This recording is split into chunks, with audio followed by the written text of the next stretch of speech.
Assalamualaikum warahmatullahi wabarakatuh. Selamat berjumpa. Salam sejahtera bagi kita semua. Baiklah, kali ini saya akan berbagi tentang pembelajaran IPA kelas 4, yaitu fotosintesis. Perhatikan dan semoga bermanfaat. Ya. Selamat berjumpa dalam multimedia pembelajaran interaktif materi fotosintesis tumbuhan untuk mapel IPA kelas 4 sekolah dasar. Ya, kita buka menu dulu. Kita langsung ke KD, apa tujuan pembelajaran hari ini? Kompetensi dasar apa yang harus dicapai? Ya. Mengidentifikasi cara tumbuhan hijau membuat makanan. Indikator dibagi ada 3. Indikator kognitif menjelaskan proses tumbuhan hijau membuat makanannya sendiri. Yang kedua, mengidentifikasi tempat tumbuhan menyimpan cadangan makanan. Indikator psikomotor atau psikomotor menuliskan kembali proses tumbuhan hijau membuat makanannya sendiri. Indikator afektif disiplin mengikuti proses pembelajaran. Yang kedua, berani menyampaikan pendapat. Oke anak-anakku, ini adalah kompetensi dasar dan indikator. Diharapkan dari pembelajaran ini atau setelah pembelajaran ini anak-anak bisa mengaplikasikan atau menerapkan dalam kehidupan sehari-hari baik di sekolah maupun di rumah. Oke, kita mulai. Kita ke menu dulu. Kita langsung ke materi.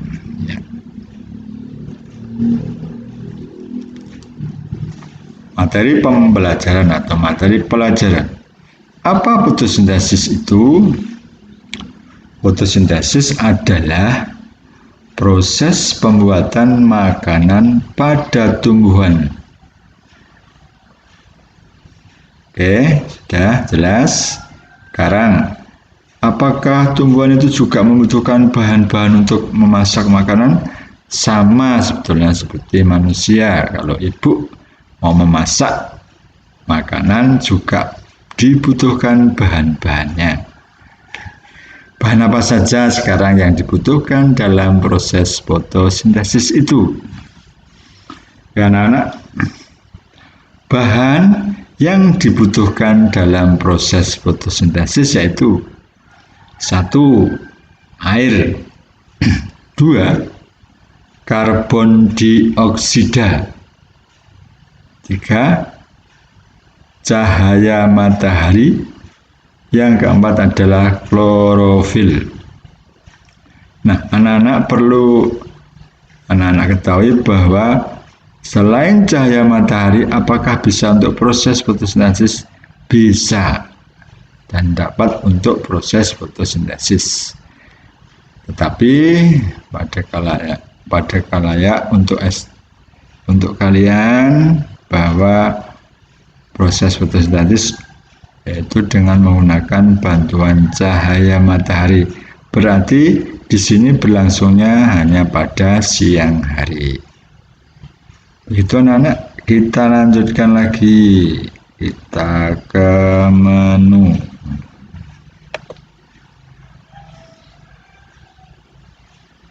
Nah, oke, sebelum ini berarti jangan ke menu.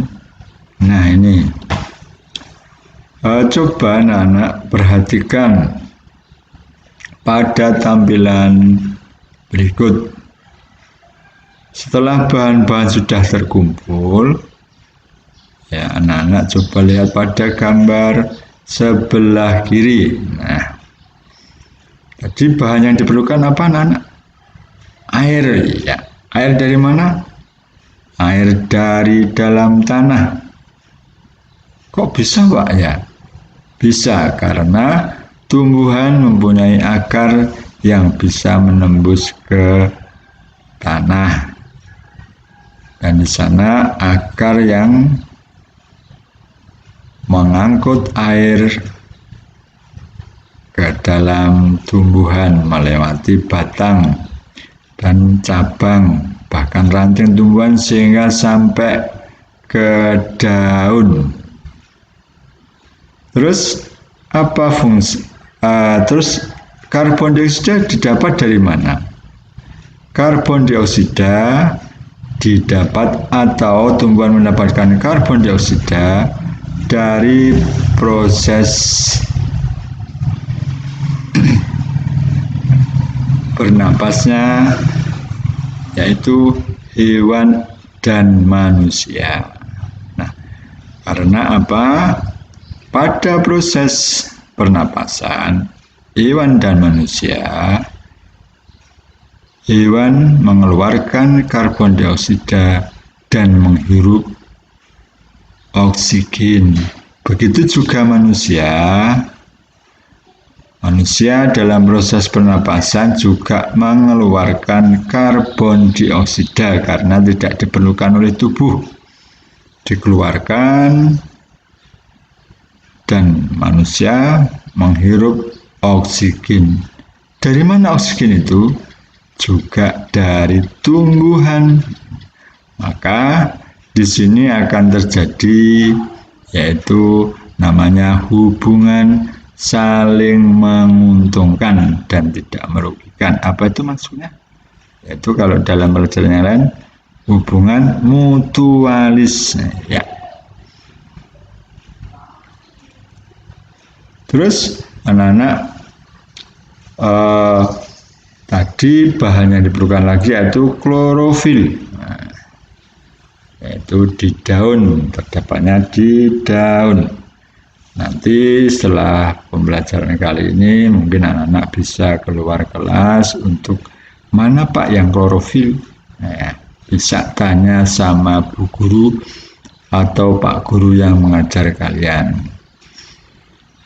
Dan lagi apalagi tadi bahannya yaitu cahaya matahari. Nah, di sana ada matahari yang diserap langsung oleh daun. Nah, di sinilah di daun-daun hijau itu proses fotosintesis berlangsung. Nah, tetapi kita tidak bisa melihat. Seperti kalau ibu memasak di dapur bisa kita lihat, tetapi proses fotosintesis pada tumbuhan tidak bisa kita lihat. Tetapi anak-anak kok tidak bisa dilihat, gimana Pak pembuktiannya? Nah, coba lihat sekarang gambar sebelah kanan. Ya. Hasil fotosintesis dari bahan-bahan tadi. Setelah proses fotosintesis, tumbuhan akan menghasilkan, nah itu ada rincian detail karbon dioksida, ini bahan tadi, ditambah air, cahaya dan klorofil, nah sama dengan atau menghasilkan zat glukosa dan oksigen. Nah, berarti buktinya apa tumbuhan bisa memasak? Yaitu tumbuhan menghasilkan oksigen yang kita hirup anak-anak. Nah, itulah buktinya bahwa tumbuhan memasak makanannya sendiri, di mana hasilnya itu zat glukosa dan oksigen. Nah, oksigen ini tumbuhan dikeluarkan oleh tumbuhan yang dihirup oleh manusia dan hewan. Begitu juga setelah hewan dan manusia menghirup oksigen, manusia mengeluarkan karbon dioksida yang dibutuhkan oleh tumbuhan dalam proses fotosintesis. Nah, Jadi anak-anak tadi ya, ada hubungan antara hewan, manusia, dan tumbuhan, yaitu hubungan mutualis. Oke, anak-anak bisa kita amati sebentar. Gambar yang ada di sebelah kiri itu adalah proses fotosintesis, sedangkan gambar di sebelah kanan adalah hasil fotosintesis. Oke, nanti anak-anak bisa mengulang sendiri ya. Nah, kita lanjutkan. Nah, sekarang kita lanjutkan, yaitu tempat tumbuhan menyimpan cadangan makanan. Oh, kok disimpan tuh Pak? Iya, kalau tidak disimpan nanti tumbuhan itu akan mati atau tidak bisa hidup lagi. Nah, sekarang kita pelajari tentang tempat tumbuhan menyimpan cadangan makanan. Nah, kelebihan karbohidrat ini disimpan sebagai makanan cadangan. Bagian tubuh tumbuhan yang digunakan sebagai tempat penyimpanan makanan cadangan yaitu ada di mana saja. Nah, ini kita pelajari lagi. Bisa di dalam biji. Contohnya apa? Nah, misalkan tumbuhan kacang-kacangan. Nah, kacang-kacangan ini diantaranya ada kacang tanah, kacang hijau, kacang kedelai, mungkin ada lagi kacang apa? Mungkin kacang kapri, ya. Terus dan lain-lain. Mungkin kalau anak-anak menemui makanan kacang, berarti itu pada saat itu tumbuhan menyimpan cadangannya di dalam biji ya. Terus padi. Oke, padi ini kalau diolah menjadi beras dan menjadi nasi yang kita makan setiap hari. Nah, bagaimana anak? Tumbuhan berjasa sekali pada manusia, bahkan juga pada hewan. Terus jarak. Nah, ini mungkin anak-anak asing ya, tumbuhan jarak atau sudah langka di sini ya. Terus bunga matahari. Nah, mungkin anak-anak bisa menemui atau menemukan bunga matahari di sekitarmu. Ya, ada ya. Dan jagung. Sudah tahu jagung? Nah, sudah tidak asing lagi karena banyak penjual jagung bakar. Itu juga sebagai tempat tumbuhan menyimpan cadangan makanan. Oke, sekarang kita lanjutkan. Yang kedua yaitu pada buah. Nah, banyak sekali ini anak-anak. Mungkin yang disebutkan di sini tidak sebanyak yang kita temui di lingkungan kita. Di sini hanya beberapa contoh, mungkin anak-anak bisa mencari lagi nanti. Contoh pada pembelajaran kali ini yaitu tumbuhan mangga. Ya, siapa yang tidak suka mangga? Wah, semua suka ya. Jeruk, ya.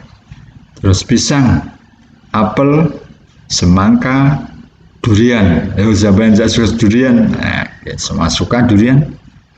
Pepaya, salak, kelapa, nanas, dan tumbuhan buah lainnya. Jadi anak-anak bisa memberikan contoh yang lain, bukan hanya ini saja. Mungkin contoh buah apa? Ya, buah cempedak misalnya. Ya, buah per. Ya, buah apel. Sudah.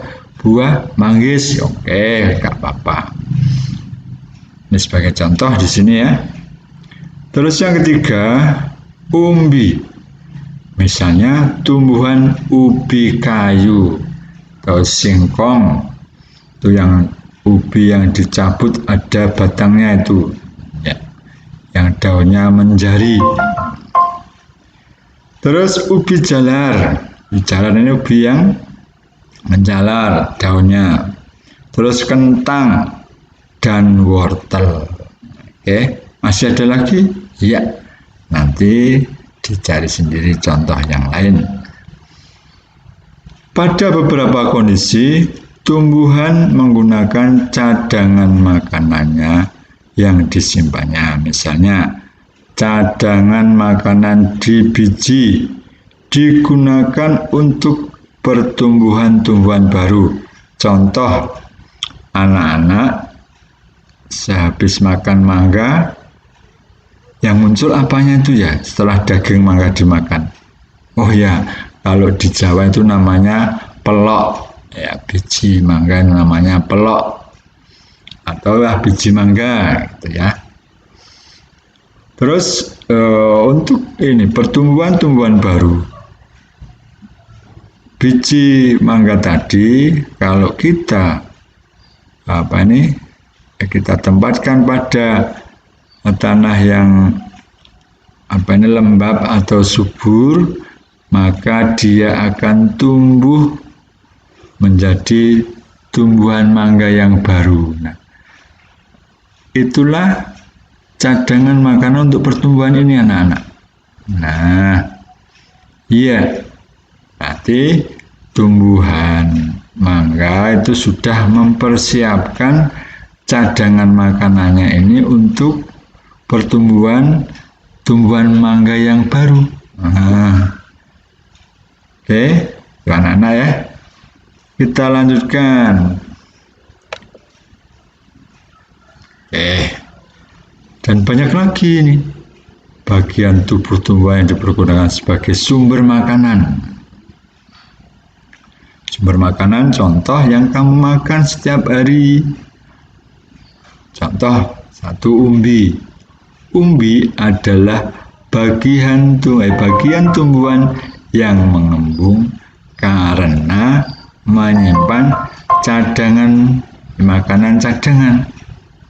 Contohnya singkong, ya, wortel itu mengembung juga, dahlia, kentang juga mengembung, dan ubi jalar juga mengembung.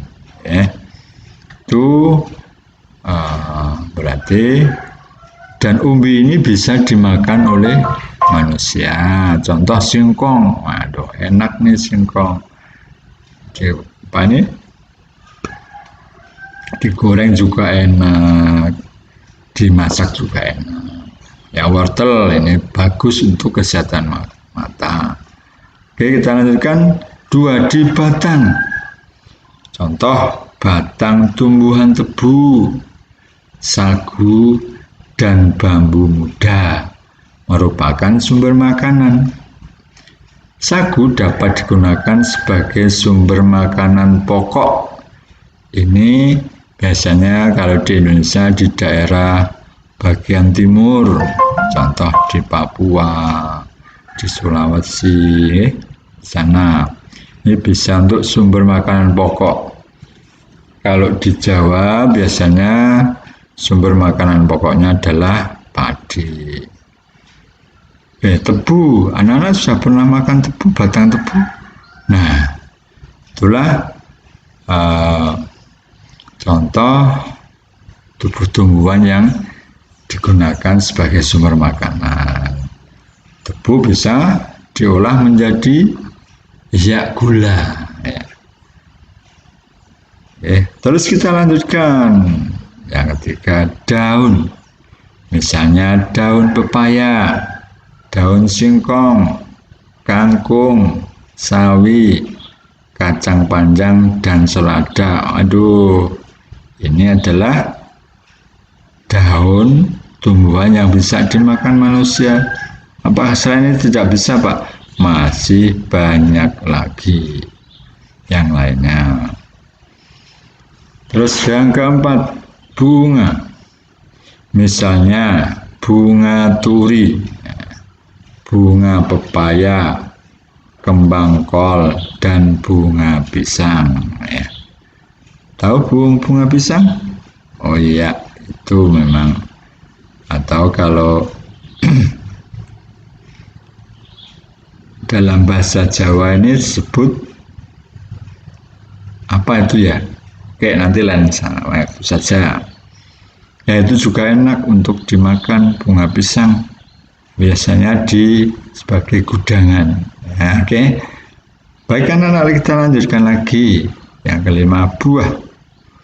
Ada buah-buahan dimakan sebagai pencuci mulut, diolah dalam sayuran, dan dibuat minuman.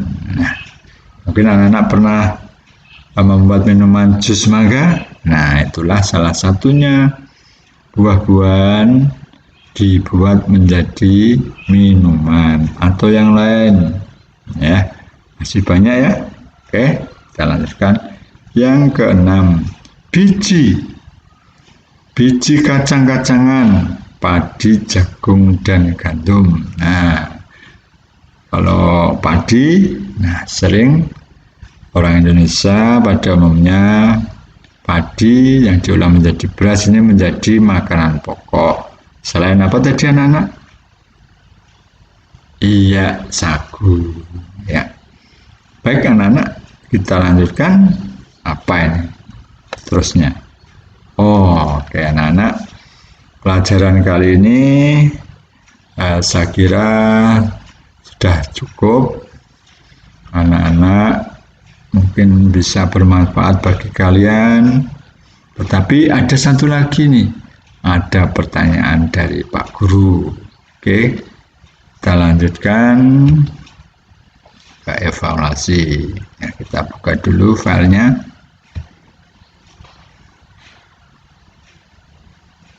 Oh, masih ini toh.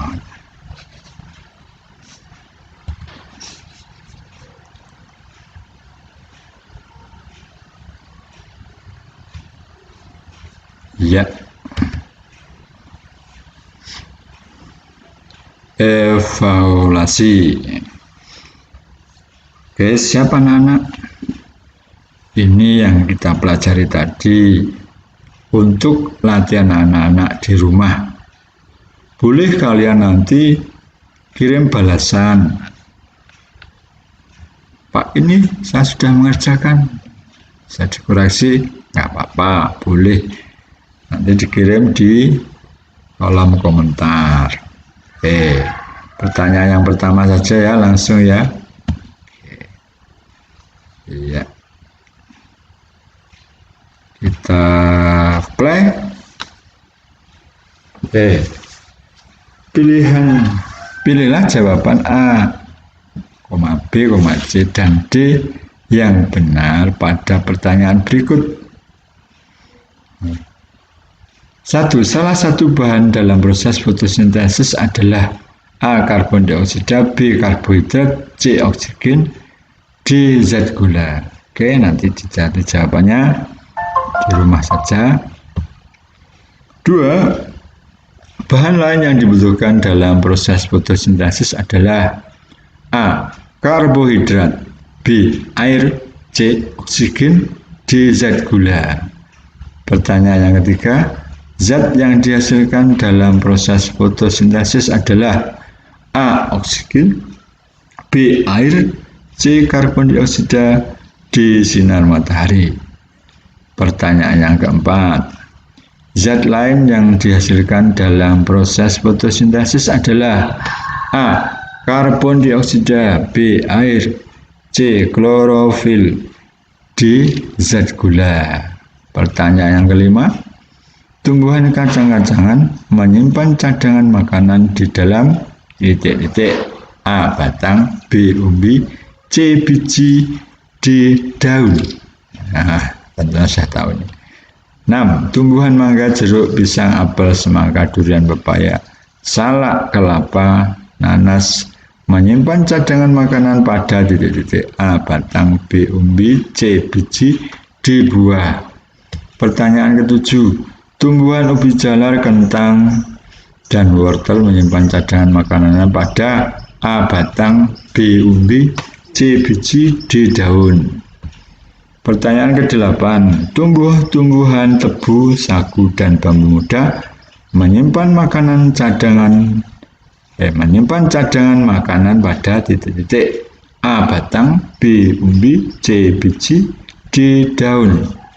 Pertanyaan 9. Proses memasak makanan pada tumbuhan disebut juga titik-titik. A. Fotografer, B. Fotoselfie, C. Fotogenesis, D. Fotosintesis. Pertanyaan yang terakhir. Tumbuhan dalam proses memasak makanan, zat karbon dioksida diperoleh dari A. Tanaman sekitarnya, B. Dalam tanah, C. Tanaman sejenisnya, D. Manusia dan hewan. Oke anak-anak, tadi anak-anak sudah mengikuti pembelajaran IPA dari mulai materi sampai evaluasi. Semoga pertemuan kali ini membawa berkah barokah dan ridho serta bermanfaat bagi anak-anakku. Bapak merasa sangat bahagia bisa berbagi dengan kalian. Oke, anak Indonesia harus selalu sehat dan pintar. Assalamualaikum warahmatullahi wabarakatuh.